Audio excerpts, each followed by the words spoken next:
Baik, teman-teman, selamat pagi, selamat datang kembali di channel Covid Kece. Saya Pascalis Korai, salam waras.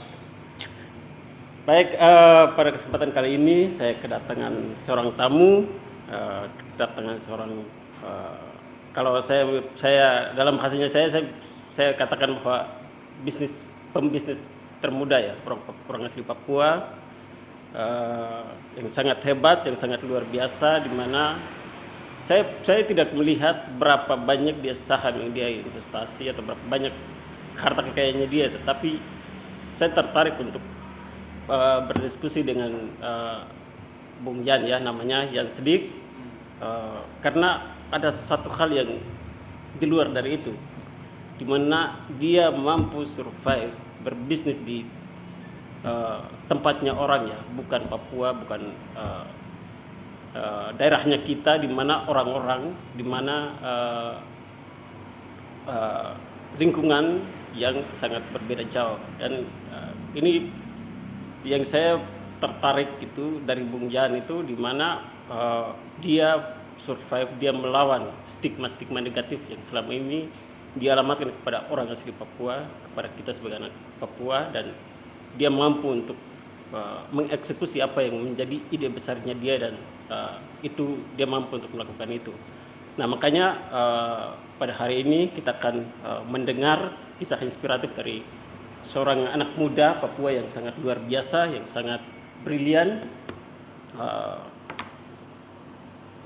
Untuk itu, untuk teman-teman sekalian, jangan skip video ini. Saya berharap silahkan ikuti diskusi kami pada kesempatan kali ini dari awal sampai selesai, karena bagi saya ini ilmu yang tidak pernah, ini dikasih gratis ya, ini ilmu yang sangat gratis, dan saya berharap untuk teman-teman ikuti terus. Baik, terima kasih. Selamat pagi, Bung Jan. Pagi. Terima kasih banyak untuk kehadirannya, untuk sempatkan diri hadir di podcast Covid Kece.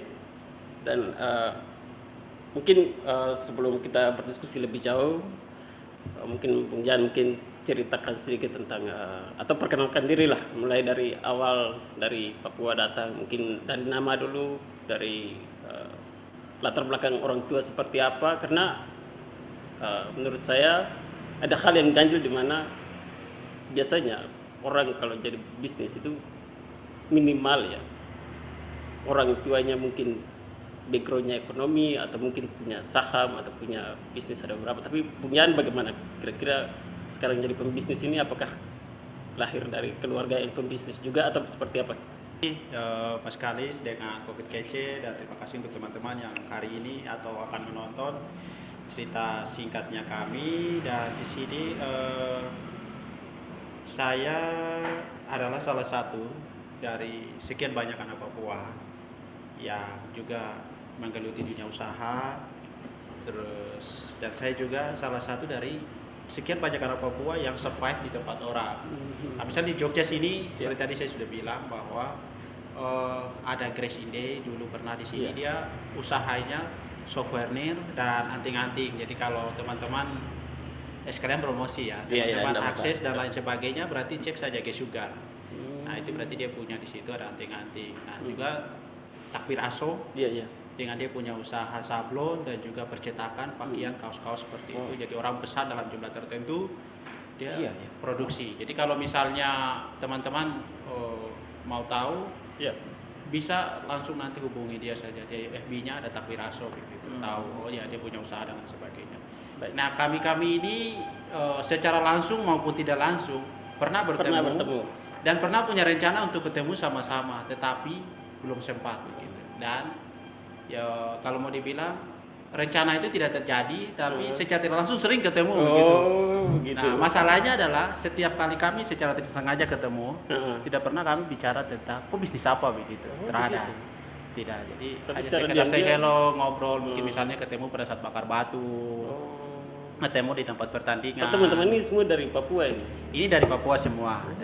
Itu beberapa yang saya sebutkan, tapi ada beberapa yang mereka secara sembunyi-sembunyi begitu. Nah, secara sembunyi-sembunyi. Selain itu, ada juga yang punya usaha yang sekarang sedang berjalan, misalnya tentang IT. Ada PT Kasuari, Dan juga ada teman yang dia produksi produk-produk herbal. Jadi misalnya dia buat masker, Iya, iya. dia buat sabun dari buah merah, masker iya, dari iya. daun-daunan begitu. Wow. Nah, dia kerja-kerja seperti itu namanya Mona Lisa Buere. Nah, namanya Mona Lisa Buere. Iya.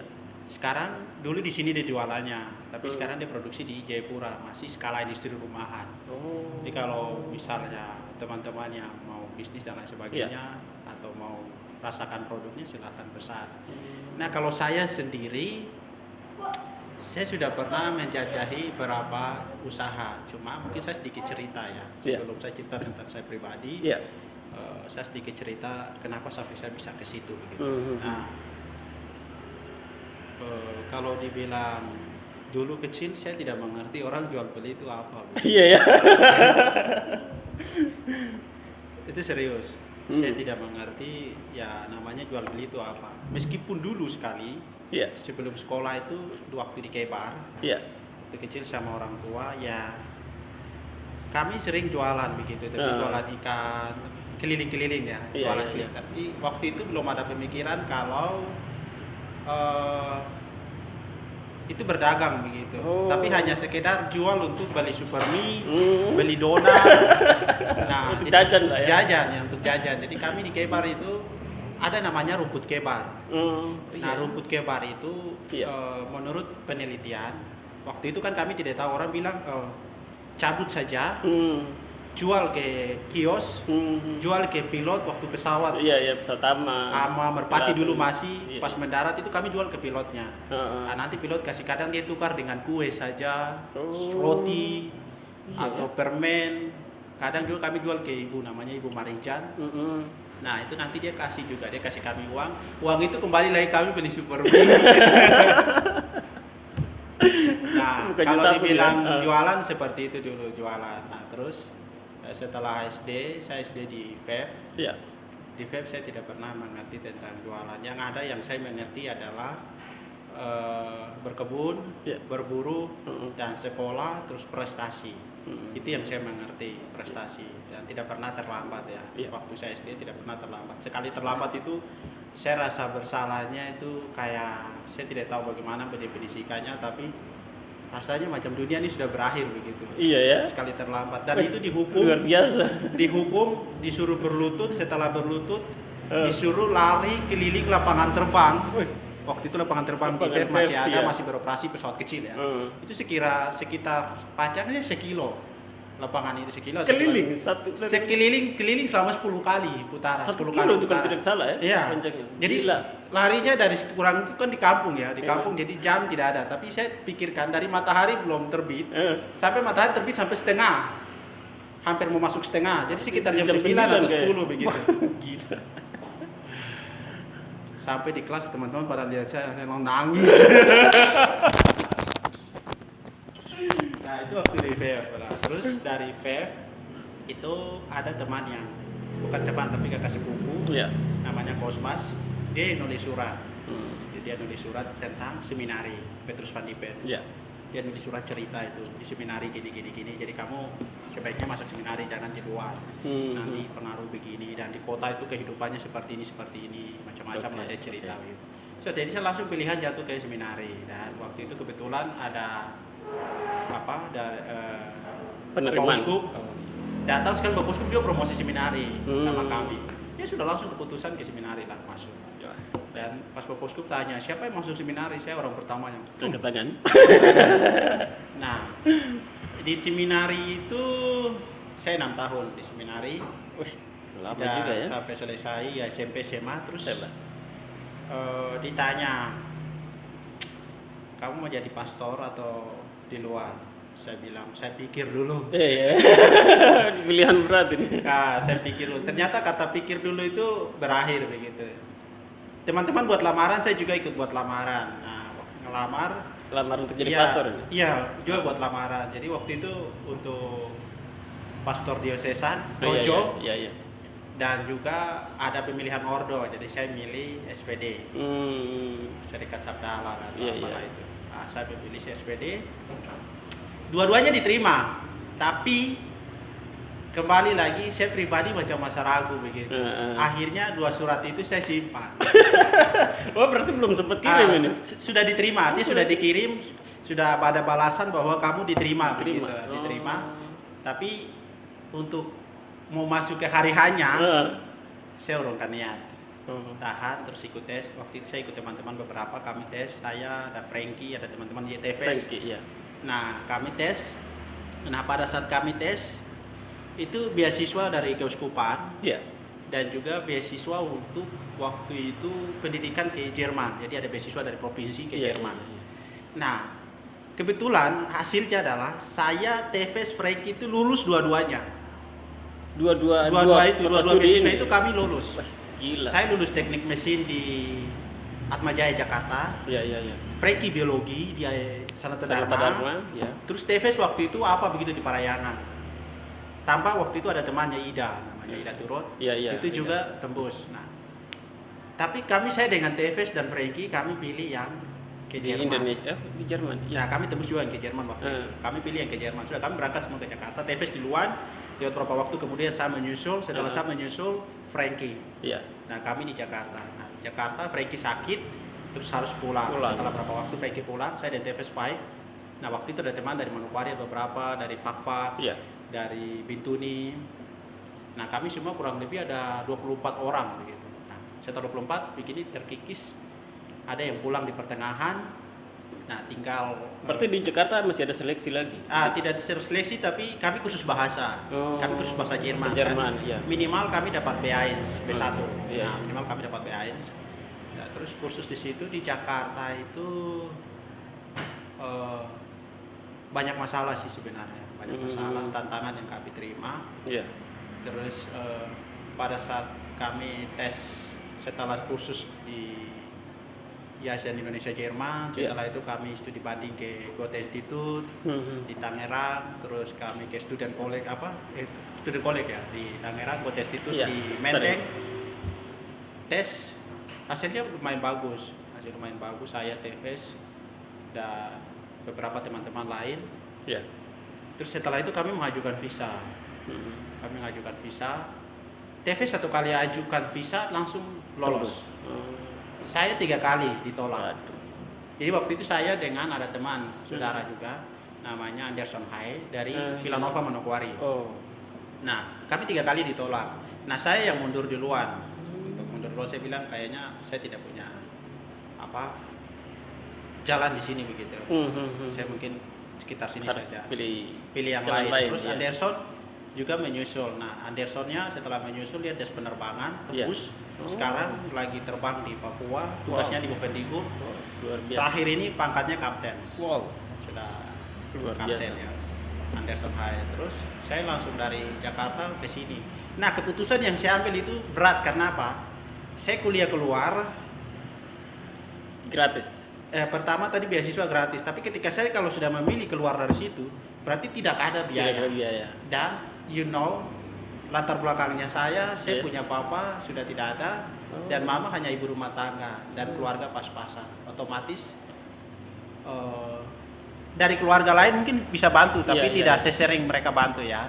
Mengerti. Nah, waktu itu saya langsung telepon sama saya punya kakak sepupu,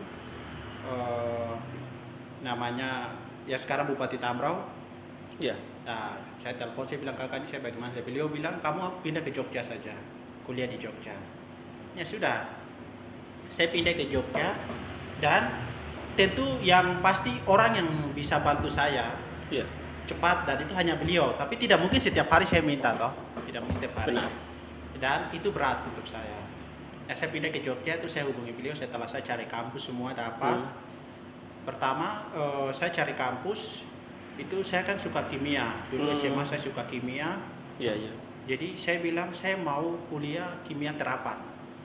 Saya mau kuliah kimia terapan dan waktu awal cita-cita awal adalah setelah saya kerja di Indonesia 5 tahun, saya mau mengembara ke Timur Tengah. Kalau tidak di Prancis, perusahaan minyak dan saya mau kerja di kilang kilang minyak. Saya mau kerja di situ sebagai ahli kimia. Wow. Entah itu nanti meneliti tentang bakterinya atau tentang bahan-bahannya atau apalah, intinya saya mau seperti itu, limbah atau apa seperti saya mau seperti itu. Nah, tapi waktu saya pengajuan visa yang ketiga kali itu, Iya. ada teman yang memperkenalkan saya tentang lingkungan. Terus setelah saya cari referensi, setelah ke Jogja, Iya. waktu itu kan sambil lalu. Jadi di bahasa Jermannya itu Umweltwissenschaften, jadi ilmu lingkungan. Iya, iya, iya. Umweltwissenschaften. Nah, terus sambil lalu, tapi saya waktu itu pikir saya sampai di sana, saya pasti tetap di kimia. Kalau kimia tidak, berarti lingkungan ini pilihan kedua. Tapi saya tidak mengerti lingkungan itu apa, begitu dan lain sebagainya. Saya tidak mengerti. Nah, tapi saat di Jogja, saya coba daftar di UPN. Iya. Oh ternyata begini, dari pihak Satpam tuh mereka macam calo begitu. Jadi mereka bilang, Mas kasih kami 15 juta aja, Wow. kamu langsung masuk, nggak perlu apa-apa lagi, nggak perlu tes atau apa-apa. Nah, padahal setelah saya kuliah di tempat lain, misalnya sekarang yang setelah tempat kuliah selesai, saya tahu ternyata kalau kita punya prestasi baik, IP bagus, nggak perlu tes begitu. Terus dari latar belakang sekolah dan lain sebagainya, nggak perlu tes begitu. Berarti saya rasa saya dibohongi sama Satpam. Tapi menurut saya ya waktu itu mungkin jalannya juga bahwa kamu nggak usah kuliah kimia begitu. Karena sebenarnya kamu bukan di situ. Waktu itu. Mungkin setelah saya sekarang ya. Iya. Nah setelah itu saya cari-cari searching tentang lingkungan. Nah, ternyata ada namanya teknik lingkungan, terus kuliahnya berkaitan dengan konservasi, limbah, sampah, kebersihan. Dari situ saya langsung terpanggil. Ada kimia juga di dalamnya. Terus ada kimia juga, langsung terpanggil. Saya pikir ini sudah yang saya cari dari dulu gitu. Saya mau ini. Langsung saya panggil kakak sepupu, namanya Rubanus Momo. Saya bilang, Abang, saya mau kampus yang khusus tentang lingkungan. Ada tidak di Jogja ini? Langsung dia bilang, oh ada STTL. Iya.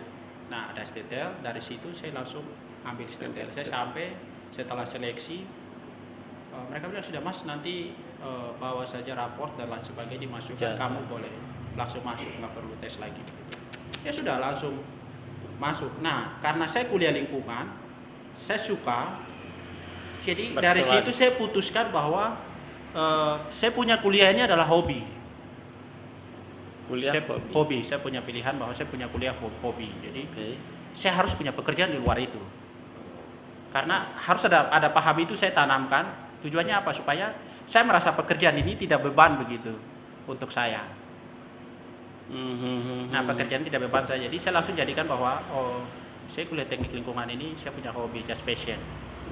I want it, so saya mau belajar begitu. Nah, sudah, yang saya lakukan saya kuliah, jadinya ternyata paham itu benar-benar tertanam. Saya punya teman-teman rasa itu ribet, saya biasa-biasa aja seperti orang jalan nongkrong. Jadi dinikmati begitu saya nikmati, serius saya nikmati. Jadi teknik ini kan susah ya, susah. Benar. Jadi, saya biasa saja begitu. Nah kuliah, sambil kuliah, nah saya sempat kerja. Jadi saya punya bekal bahasa Jerman, saya mengajar. Di sela-sela waktu kuliah saya mengajar, saya cari waktu mengajar. Terus waktu baru lulus dari seminari ya, tata bahasa Inggris itu di luar, luar otak. Gitu. Jadi kami di seminari itu wajib bahasa Inggris ya, bahasa asing itu wajib, bahasa Inggris, bahasa Latin. Saya lamar, saya juga bisa mengajar tata bahasa Inggris. Saya mengajar di Jogja waktu itu. Iya di Jogja sih. Jadi rumah Inggris Jogja itu waktu itu baru pertama kali mereka panggil tenaga itu saya salah satunya. Rumah Inggris Jogja, terus ada Jogja Convention Center, terus ada Alpha Bank. Ini saya isi. Jadi kumudi sepeda itu kemana-mana. Nah pengalaman yang saya alami waktu itu adalah ketika orang lihat saya orang Papua, mereka kaget.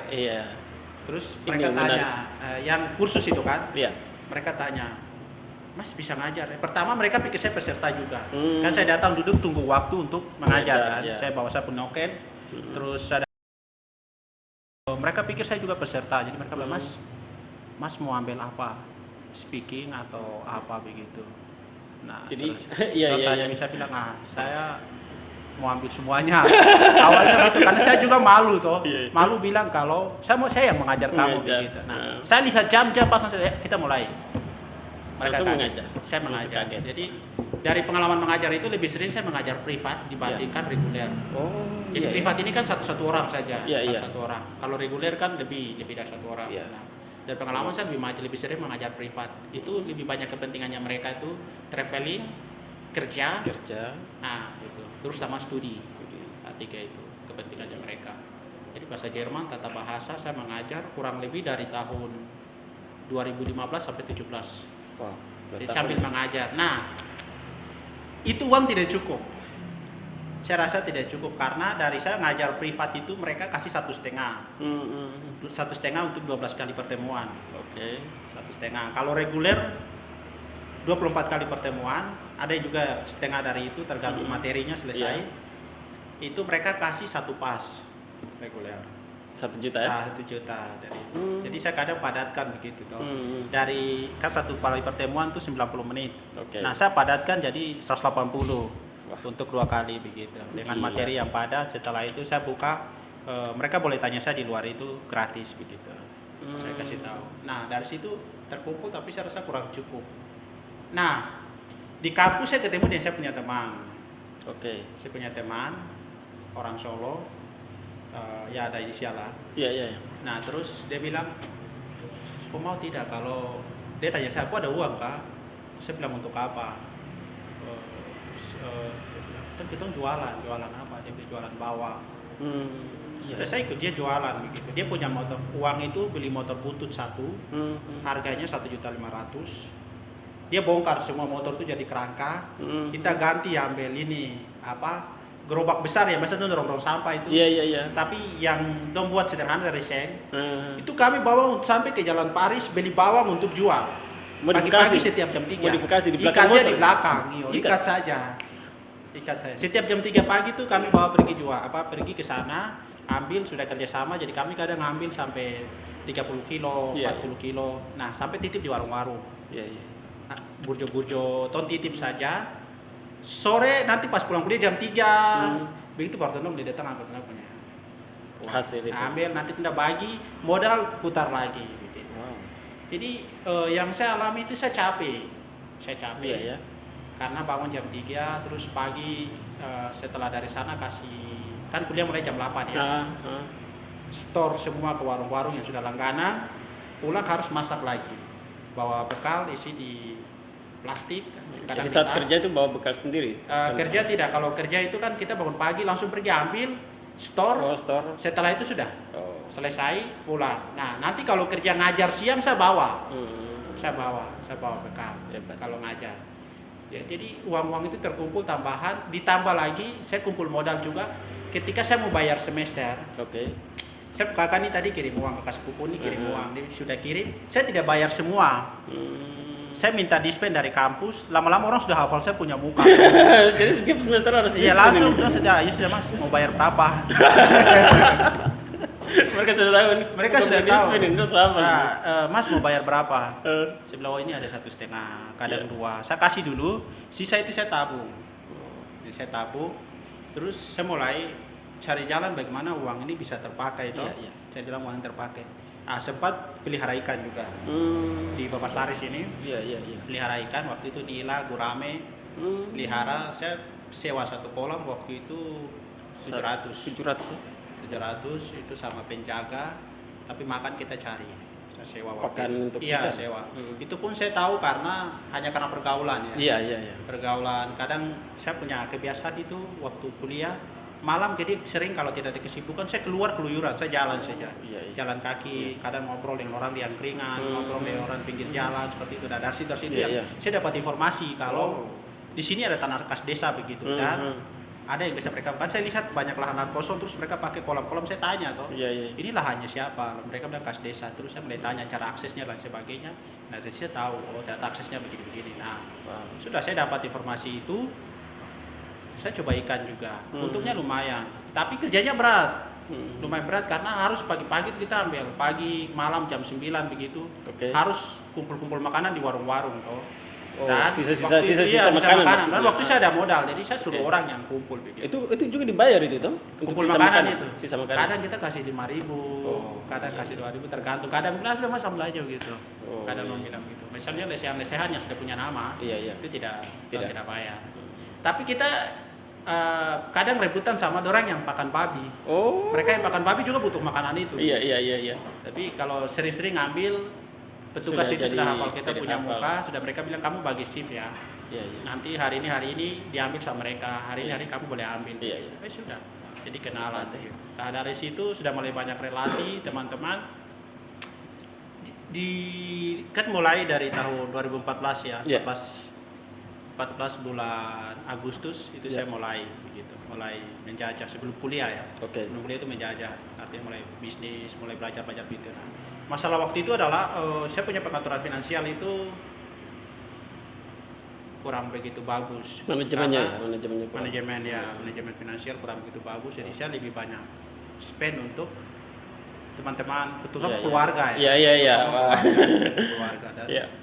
sambil berjalan saya mulai setelah ikan untungnya lumayan, tapi kerjanya juga lumayan. Nah, setelah itu saya tutup karena ternyata tapi waktu sebenarnya salahnya saya sih, saya tutup karena yang jaga ini kadang dia juga nyolong. Jaga kadang nyolong, tapi ya sebenarnya tidak seberapa, cuma saya rasa tidak senang gitu.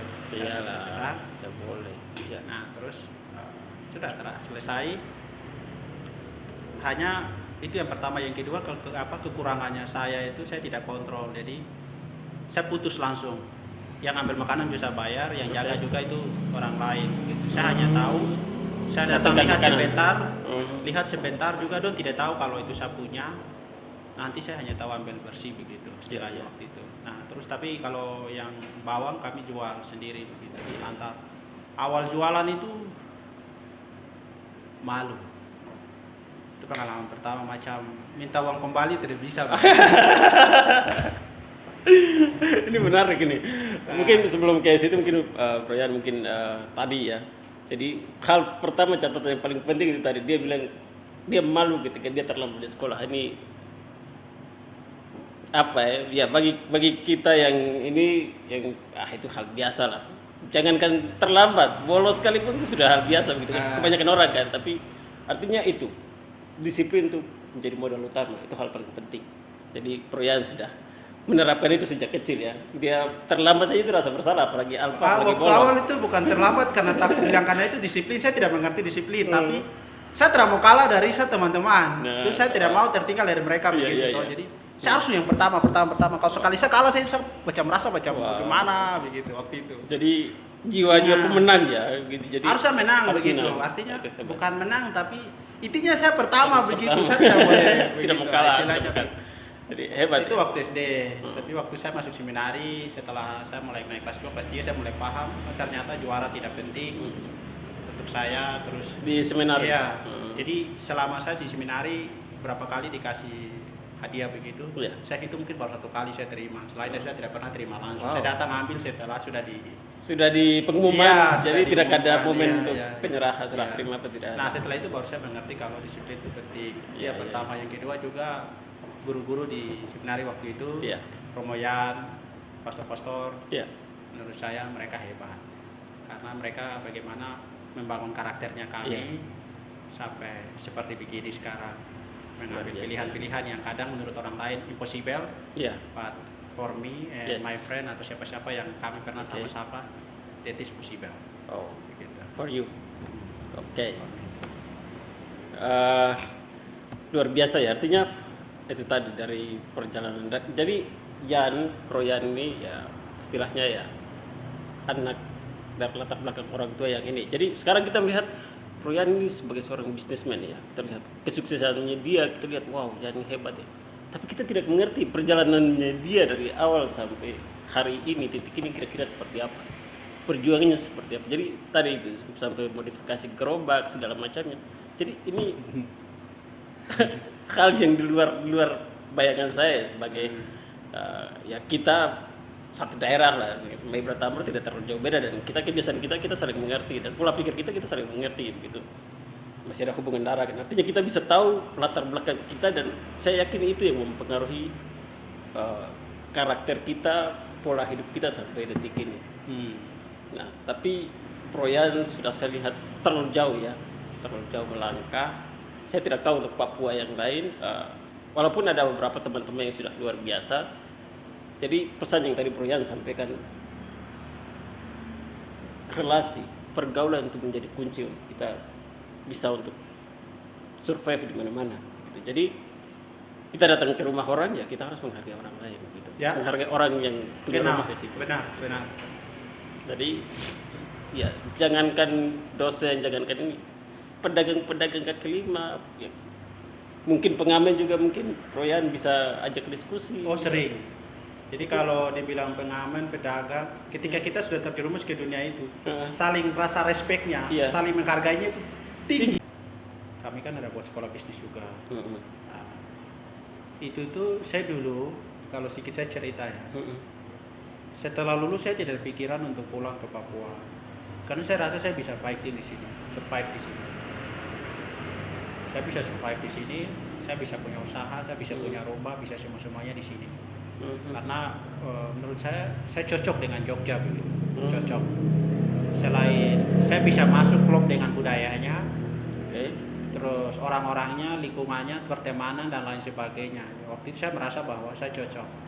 Tapi itu semua berubah ketika saya antar mama setelah wisuda, antar mama pulang ke Papua.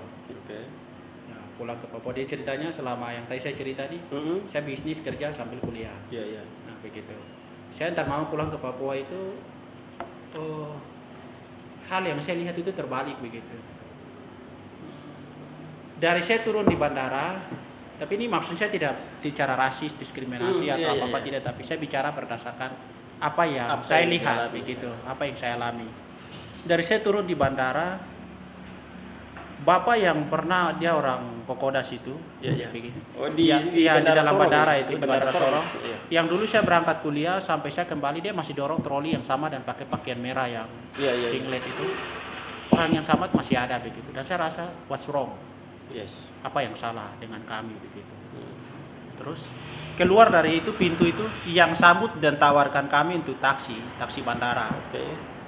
Saya tidak pernah lihat yang dia punya kulit hitam, rambut keriting, yang berdiri, adik mau kemana? Tanya begitu kan? Tidak ada. Yang lagi ada yang tanya itu, bung, bang, mas, papa. Saya rasa langsung ilfil begitu. Bukan karena saya tidak mau naik, mereka punya mobil, tapi saya punya perspektif, saya punya ekspektasi, saya punya harapan bahwa saya keluar, setelah saya sampai di Bandara Sorong, saya bisa lihat ada yang senyum-senyum, tapi ketika dia rapi, santai, berdiri, ya sepatutnya begitu. Terus ketika keluar di luar, adik sudah punya mobil, adik mau kemana, kakak antar kak, itu kan enak begitu Nah, terpaksa waktu itu saya naik mobil, ada satu orang sini, orang Semarang, orang Semarang yang sudah merantau ke sana terus kendarai taksi mencari, dia bilang, dia lihat saya mungkin dia lihat mungkin kayaknya nih orang anak-anak dari sekitar Jogja atau sekitar dia bilang, mas dalamnya pundi. So langsung gitu kaget tuh. Oh dia tanya, mas tinggalnya di mana, rumahnya di mana? Selalu pak antar saya ke Aimas, saya mau pulang ke Aimas. Ya sudah langsung diantar. Dalam perjalanan kami cerita banyak, dia juga punya prihatin yang sama. Dia bilang, di sini banyak anak Papua, begini-beginilah cerita berdasarkan perspektif orang pendatang ya untuk kami. Dan dari situ saya rasa sampai di Aimas saya lihat begini, ada masalah baru lagi. Kos-kosan di Aimas itu kalau bicara jujur, 80% itu diisi sama orang Papua, orang asli. Kos-kosan di Aimas, what's wrong? Orang Papua asli. Kalau saya dari kacamata bisnis, saya sudah tahu bahwa saya bisa punya kos besok ini. Pasti banyak orang yang sewa. Tapi dari sisi lain secara kemanusiaan, saya bisa lihat bahwa kami ini sebodoh apa sampai tidak bisa bangun rumah. Itu yang pertama. Yang kedua, kami tidak bagaimana sampai hanya mau jualan yang atau jaga begini atau begini tidak bisa begitu. Jadi itu buat saya tertekan begitu, merasa tertekan. Dan saya rasa ini tidak benar, ada yang salah. Yang salah itu apa? Kami tidak bisa jualan ya. Nah, saya ke pasar juga lihat mama mereka tetap jualan seperti itu. Tempat-tempat apa mereka tetap alas, becek juga mereka jual begitu. Iya, sejak datang sampai saya lihat begitu. Terus saya mulai tanya-tanya ya, apa yang salah dengan kami ya? Begitu. Itu pergulatan sendiri. Dan sih saya bilang, saya pulang dari pas tinggal di Sorong selama 2 bulan kayak 2 bulan, 2 bulan 3 bulan. Saya langsung bilang saya pulang ke Jogja, saya kayaknya tidak betah di sini, saya pulang. Tapi saya langsung sampai di dalam perjalanan pesawat. Saya pikir ada yang harus saya lakukan begitu. Kira-kira apa? Tapi ini saya harus buat sesuatu. Nah, pikiran awal yang mau menetap di Jogja, bangun usaha dan lain sebagainya dan ekspansi begitu dan lain sebagainya, langsung dicoret, urung. Sampai saya mau ajak teman-teman, kan beberapa teman-teman yang tahu kalau saya ada usaha kecil-kecilan dan lain sebagainya. Iya. Mereka datang, kita ngobrol, tanya ke usaha bagaimana, mulai usaha bagaimana dan sebagainya. Saya ngobrol mereka, saya ajak. Yang saya ajak ngobrol pertama Jimmy Wombi. Oke. Teman ini dia dari Yahukimo. Iya. Nah sekarang dia punya depo air minum di Yahukimo. Tapi Oh. masalahnya sekarang adalah Yahukimo sedang tidak aman dan deponya belum bisa buka. Oh. Jadi Dia juga, sorry saya potong, dia sempat curhat juga itu di sana ya, dia punya itu yang macam tadi, bukan rasis tapi ini kenyataan yang dia curhat gitu kan. Ini jadi masalah sebenarnya yang saya mau sharing gitu. Artinya di sana depotnya dia itu orang hanya khusus orang Papua yang kayak apa, teman-teman kita yang asli Papua yang bisa untuk beli di situ. Untuk orang pendatang mereka tidak mau beli. It's okay. Dia melihat itu sebagai apa, diskriminatif begitulah. Kalau saya merasa bukan diskriminatif, tapi dengan jalannya waktu, sentimen itu akan berkurang, hilang begitu. Karena ini soal waktu saja, soal waktu dan soal paham yang sudah terlanjur tertanam. Tapi ini akan terhapus, saya rasa begitu. Kira-kira dengan cara apa? Nah, sebentar saya akan bicara. Tapi terkait dengan sekolah bisnis, saya ajak Jimmy bicara pertama. Saya bilang, Jimmy, kita harus buat sesuatu. Tidak bisa kita punya orang-orang seperti ini. Paham harus dibangun. Knowledge harus dibangun begitu tentang bisnis. Terus Jimmy bilang, kita bikin apa? Pulang kami berdua sempat pergi touring beberapa tempat, lihat orang yang punya usaha. Misalnya kita ke Blue Lagoon. Terus kita ke Kulon Progo, ada beberapa tempat. Lihat-lihat saya orang-orang. Kami dua waktu itu hanya bicara, wah kita akan pulang nih pasti buat seperti bikin ini dengan masyarakat, tapi kita rubah sesuai dengan situasi dan kondisi di sana ya. Nah tapi pas pulang begini, sampai di sini, sampai di rumah, di tempat tinggal, terus saya malam tuh mau tidur, tapi saya gelisah begitu. Saya chat Jimmy, saya bilang, Nare, kan bahasa Yahukimo bilang macam pace, saudara, Yaku begitu. Nare, kita bikin sekolah bisnis kah? Sekolah bisnis Papua. Mas baca dan dia jawab dengan bahasa Dani, dia bilang wakawok. Terus saya tanya, ini artinya, dia bilang bikin sudah. Nah dari situ tuh mulai baku kumpul, hubungi Mona, hubungi Yance, hubungi teman-teman semua, kita kumpul di Tamaran. Kami kumpul, mulai beberapa kali rapat, terbentuk sudah. Kami bilang kita kasih nama komunitas ini Sekolah Bisnis Papua. Waktu itu kami runding mau angkat ketua siapa, teman-teman bilang yang punya pemikiran awal ini yang harus jadi ketua. Ya. Jadi ya sudah langsung mereka bilang oke, kalau begitu yang jadi ketua. Yang jadi ketua, dan kami punya sebutan kepala sekolah. Wow. Kepala sekolah bisnis Papua dan sekretaris Jimmy. Dan teman-teman Nita Bendahara dan yang lain-lain mengisi seksi-seksi yang ada. Dan kami dari situ kami mulai bicara apa yang mau bikin dari ini begitu. Tapi sebelum ke sekolah bisnis, jadi itu ya latar belakang daripada munculnya sekolah bisnis seperti ini. Pengalaman pulang ke daerah. Pengalaman pulang itu. Jadi menurut Bro Yan bahwa ini yang harus dibangun ini knowledge-nya. Menurut saya yang harus dibangun itu knowledge, harus dibangun kembali pemahaman bahwa orang Papua itu punya survive itu di atas rata-rata sebenarnya. Kalau mau dibicara jujur, tapi kenapa sampai ini bisa terjadi? Saya lihat banyak orang Papua yang tidur di kos-kosan. Saya lihat banyak orang Papua yang jualan di bawah ini. Padahal ini tanah kita loh. Padahal ini kami punya tanah. Apa yang salah dengan kami? Yang salah adalah mental dagangnya kami itu dimati surikan. Begitu. Sedang mati suri dengan apa? Dimanjakan dengan uang. Stigma menurut saya bukan. Itu stigma bukan masalah. Jadi selama ini orang paham bahwa stigma itu yang menjadi masalah. Menurut saya itu bukan. Stigma itu bukan, karena tidak semua orang Indonesia atau orang ini berpikir bahwa orang Papua itu begitu. No, tidak semua. Dari 100% orang Indonesia hanya 0,0 berapa yang berpikir begitu. Tidak ada orang Papua orang Indonesia seperti berpikir. Stigma menurut saya tidak. Tapi ini berkaitan dengan perilaku baru, pergeseran budaya dan ada loss generasi. Nah, loss generasi. Misalnya orang tuanya kami dulu, dia mau makan, dia harus berburu, dia berkebun, dia harus siapkan rumah. Ini kan mental survive, mental survive. Dia mau pergi ngambil kain timur di satu tempat, dia harus jalan kaki berhari-hari. Ini kan mental dagang sebenarnya ada. Dia barter, misalnya kita di Kepala Burung kena kain timur, kita barter di Spanyol, Portugis, baru kita dapat kain timur. Kita kasih mereka tanduk rusa, kasih cendrawasih, kasih pala dan lain-lain sebagainya. baru mereka kasih kita itu. Jadi praktek untuk Praktek bisnis dagang itu semua sudah ada, ada. sudah ada. Cuma masalahnya kita sekarang itu dimanjakan dengan uang desa. Terus politik praktis. Terus alam Jadi, yang masih utuh. Iya, alam masih utuh sebenarnya bukan masalah itu. Oh, iya. Jadi orang bilang kutukan sumber daya alam, saya tidak sepakat. Mhm. Tetapi ketika manusia itu dimanjakan dengan sesuatu, Oke. dia akan mau terus seperti itu. Ketika tidak dimanjakan, dia jadi malas, jadi pemberontak. Kalau dibilang orang Papua itu karena kutukan sumber daya alam, saya tidak sepakat. Justru uang yang membunuh sebenarnya. Uang yang membunuh. Jadi memberi itu punya dua pilihan, memberi untuk menghidupkan, tapi dan juga memberi untuk membunuh. Nah, yang di Papua saat ini itu adalah memberi untuk membunuh. Karena memberi tanpa ada pengetahuan untuk Saya kasih koni untuk apa begitu? Saya kasih koni untuk apa? Jadi kebingungan untuk mengatur uang akhirnya. Ya, kebingungan untuk mengatur uang, jadi uang itu masuk di kafe, uang itu masuk di warung makan, uang itu masuk di kos-kosan, dia tidak bisa beli tanah, dia tidak bisa bicara tentang dia punya investasi tidak ada. Padahal dia mental itu ada. Uang banyak, mental itu ada. Tapi Makanya di kami punya sekolah bisnis itu, Oke. visinya adalah membangkitkan kembali jiwa entrepreneur muda Oke. Papua. Wow.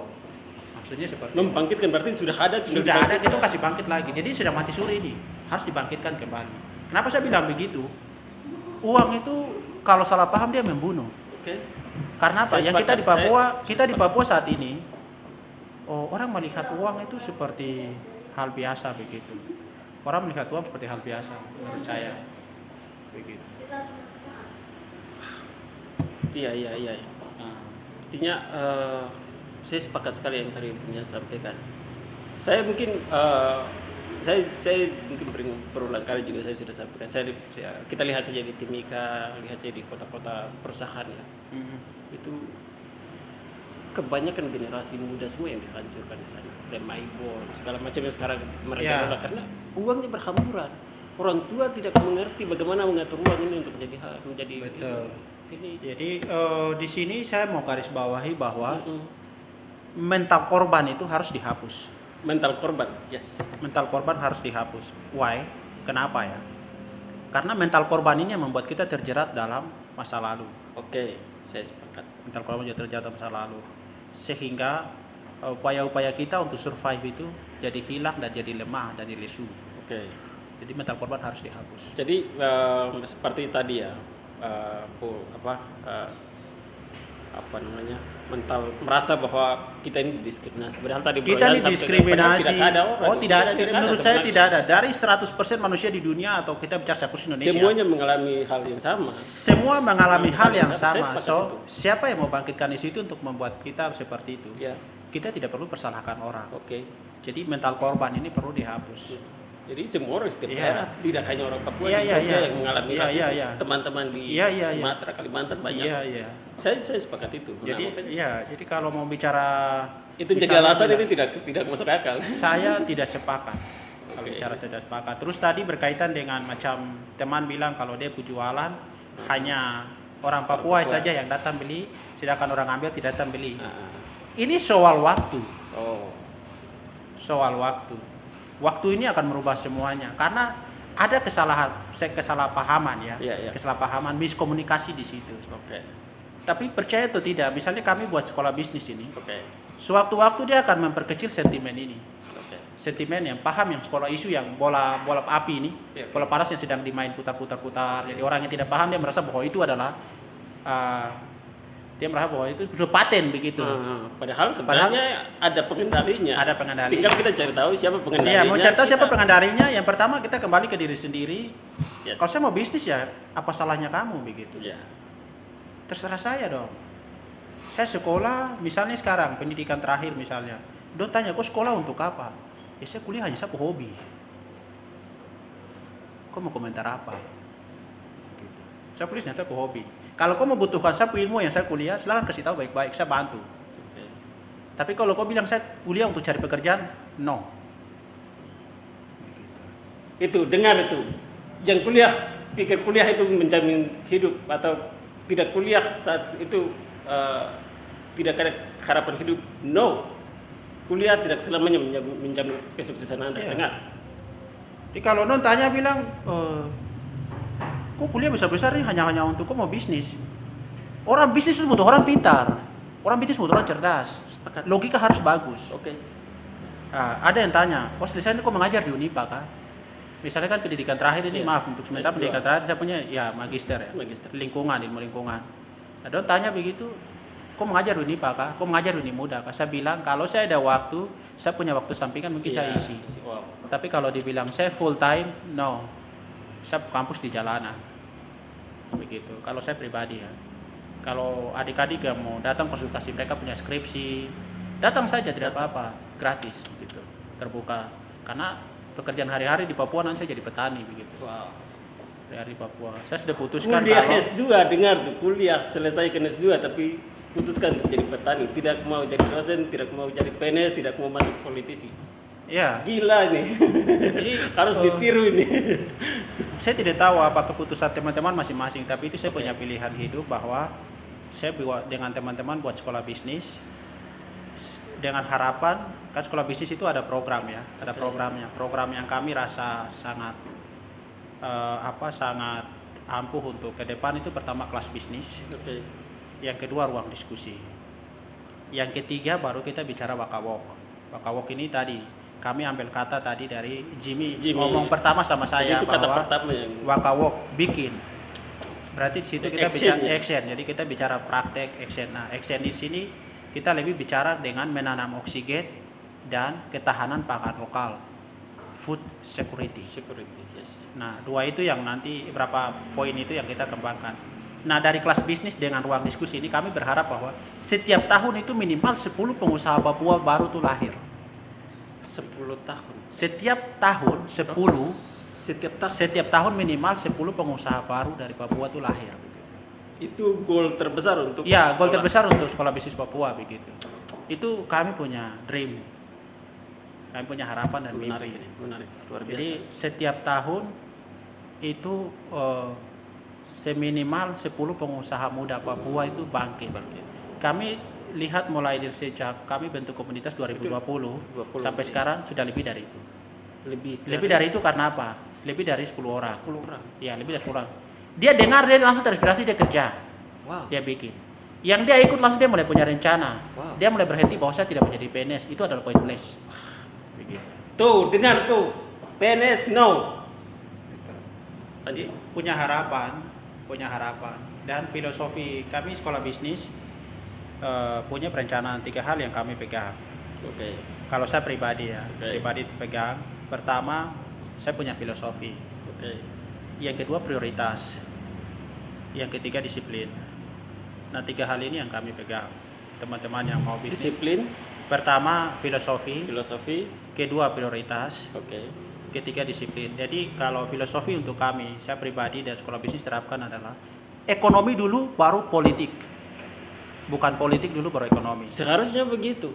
Politik yang kendalikan ekonomi, ekonomi yang kendalikan politik dunia. Entahlah apa yang mereka mau katakan, tapi saya tidak mau ganggu gugat bahwa ekonomi dulu baru politik. Saya mau kasih tahu sama kita di Papua bahwa politik praktis tidak pernah menjamin masa depan orang Papua. Tuh, dengar tuh yang selalu berpikir bahwa politik itu ada uang, banyak uang. Woi, itu uang-uangnya pengusaha semua, saya kasih tahu kamu. Dengar. Jadi politik pengusaha yang kendalikan kebijakan dan politik dengan segalanya di Papua hari ini. Jadi ekonomi dulu baru uang. Itu bisa dibuktikan dengan tadi saya bilang orang-orang besar yang punya Oke. kendali. Dubai sekarang jadi Hong Kongnya Timur Tengah. Jadi Hongkongnya. Timur Tengah itu karena setelah mereka mulai bersekutu Uni Emirat Arab. Oke. Mereka mulai sebelum bentuk itu mereka duduk mereka punya istana di tengah padang gurun tuh bicara, aku kasih tunjuk. Kau yang presiden, saya yang perdana menteri. Kita bangun tempat tempat. Tapi yang kita bangun sekarang adalah ekonomi dulu baru politik. Itu saya terinspirasi dari situ. Itu pertama. Yang kedua itu Muhammad Yunus. Oke. Setelah dia menyelesaikan dia punya pendidikan, dia pulang begini. Ternyata dia lihat kalau orang di Bangladesh itu bank tidak bisa percayakan orang miskin untuk pinjam uang. Dia bilang, what's wrong? Oke. Apa yang dia dapatkan selama dia kuliah di kampus sampai profesor dia kasih tinggal, dia merubah mindset baru. Dia mulai bikin krimen bank di bank untuk orang miskin. Nah itu maksudnya orang-orang yang menjadi inspirasinya saya pribadi. terus selalu saya bicara ke teman-teman apa mereka bisa, kenapa kita tidak begitu menurut saya. Nah itu yang selalu menguatkan saya untuk bagaimana dengan teman-teman di sekolah bisnis, kami tidak akan pernah butuh bantuan dari bukan tidak pernah butuh, tapi kami butuh kalau memang mereka mau kasih. Mereka mau kasih, misalnya pemerintah bilang, oh ini kami bantu kamu hibah gedung dari pemerintah, terserah. Itu terserah mereka, tapi kami tujuan utama tidak berharap dari situ begitu. Kami tetap kerja dengan apa yang kami bisa, kami punya begitu. Untuk ini kan sekolah bisnis sekarang jadi yayasan. Kami jadikan yayasan karena ketika kami mau kerjasama di NGO lain, syarat legalitasnya itu menjadi prioritas begitu. Makanya kami buat yayasan. Awalnya kami hanya berpikir komunitas begitu. Sebatas komunitas ya, karena sewaktu-waktu dia bubar. Tapi dengan berjalan waktu bahwa ini harus jadi yayasan untuk kami bisa bermitra dengan legalitas. Iya, legalitas. Jadi bermitra dengan NGO-NGO yang lain begitu. Luar biasa ya. 2020 tapi sudah. Iya. Sudah karena dia punya biasnya tuh ada. Biasnya ada. Jadi pernah kami ketemu dengan Samdana Institute, terus ada mereka punya salah satu pionernya namanya Bang Rui. Dia bilang kepakan sayap kupu-kupu itu memecahkan samudra. Wow. Nah, Apa coba di kepakan sayap kupu-kupu itu memecahkan samudra. Maksudnya bias dari kita omong begini itu sudah mempengaruhi berapa puluh orang Papua, berapa ratus orang Papua yang mau terinspirasi jadi pengusaha. Nah, itu maksudnya seperti itu. Nah itu kami berharap dia dari sekolah bisnis, dengan kita adanya kelas, adanya ruang diskusi yang kami buka setiap akhir bulan. Nah itu akan mempengaruhi sekian banyak yang mau jadi pengusaha begitu. Hanya dia dengar saja, terus dia mulai, dia cari sendiri. Jadi cita-citanya mulia ya. Sebelum kita sampai ke Papua nanti mereka besar, kira-kira dari 2020 nih, tadi Proyan sampaikan bahwa sudah ada teman-teman yang sudah menjalankan bisnis. Kira-kira berapa orang?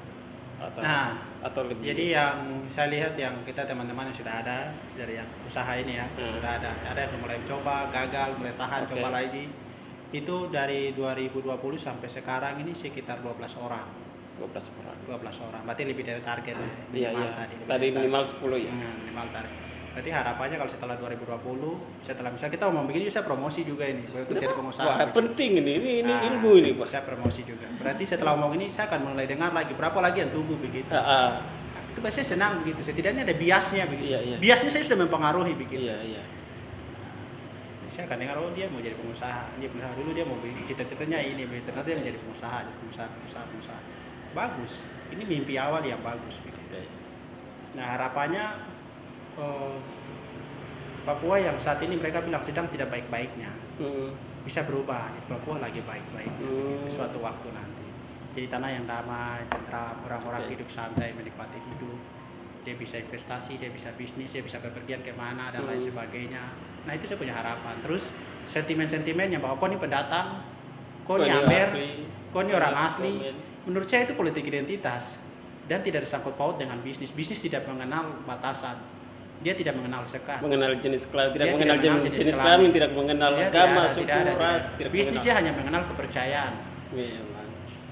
Kalau saya tahu lihat seperti bisnis mengenal kepercayaan. Saya kasih contoh PT Kaswari. PT Kaswari itu punya siapa? PT Kaswari itu punyanya Daniel Sedik, foundernya. Daniel mendirikan PT Kaswari untuk perusahaan jasa.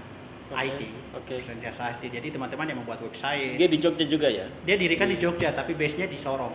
Base-nya di Sorong. Nah, PT Kaswari itu foundernya hanya Daniel, satu orang Papua. Tapi di bawahnya semua itu bukan orang Papua. Berarti sini membuktikan bahwa bisnis itu dia tidak punya ideologi tuh. Bisnis tidak memandang suku, ras, dia tidak memandang suku dan lain sebagainya. Mungkin ideologi ada, tapi suku dan ras tidak ada. Dia memandang adalah, kok dan saya bisa saling percaya tidak? Kok bisa tidak? Kalau tidak sama-sama begitu. Itu contoh. Berarti kalau di Papua kita buat seperti begitu, dia akan memperkecil sentimen.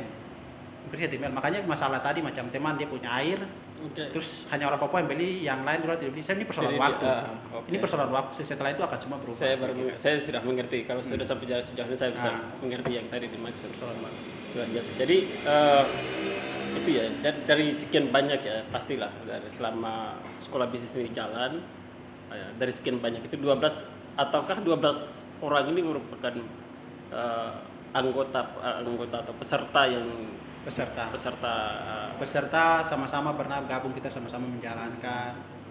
Jadi sebelum mereka bergerak sendiri. Sebelumnya itu masih belajar ya. Artinya kan harus Iya, belajar kita dulu, sama-sama menguasai. belajar, saling menguatkan. Iya, iya. Baku kasih tahu, kalau istilahnya iya. baku kasih tahu. Terus baku tahu begitu. Nah, pantau lewat Facebook. Oke. Kayak kita punya grup juga ada, komunikasi dibangun dan lain sebagainya begitu. Jadi 12. Harapannya dari Tapi 12 ada ini, oke. harapannya dari 12 ini mereka tidak menyerah di tengah jalan begitu. Jatuh bangun lagi. Terus bangkrut bangun lagi. Kira-kira kalau Bro Yan waktu awal merintis bisnis ini berapa kali bangkrut? Saya kehilangan uang banyak. Saya ditipu juga banyak kali. Jadi seorang pengusaha pasti pernah ditipu, kehilangan uang itu biasa. Tapi tidak kapok gitu, tidak ini. Itu malah bukan tentang kapok, tapi malah buat macam menantang begitu. Gila. Tidak kapok. Jadi kalau misalnya Sudah kehabisan banyak uang ini. banyak, jadi orang yang bisa mengerti saya itu saya bukan kasih pupu. Sekarang masih status bupati definitif Tambrau ya. Oke. Tapi saya bahkan tidak pernah manja kami. Saya bahkan tidak pernah manja kami. Itu sih masalahnya. Jadi kalau misalnya teman-teman pikir bahwa ini kan dia bakal bupati, jadi kakak sepupu bupati, jadi pasti support uang, Iya, iya. dana. No. Tapi saya pintar-pintar manfaatkan pengiriman dari kuliah. Oh, jadi manajemennya bagus ini. Sedikit bagus. Sekarang saya juga lagi belajar manajemen ya. Oke. Saya belajar. Jadi memang manajemen ini selalu dinamis, selalu berubah, Iya, tidak iya. pernah statis. Oke. Makanya kalau ada uang langsung pot-pot untuk investasi saja biar jangan habis begitu. Iya. Jadi, Luar biasa ya. Menarik. kalau dibilang itu ya seperti itu. Jadi bukannya menyerah, tapi malah melihat itu Tidak menantang. menyerah, macam yang ada itu macam kesal dengan diri sendiri gitu. Saya kenapa bikin kesalahan ini? Saya sudah tahu begini kenapa. Harus bangkit, harus coba lagi. Bangkit lagi. Jadi kalau bilang kehilangan uang Jadi banyak. sering.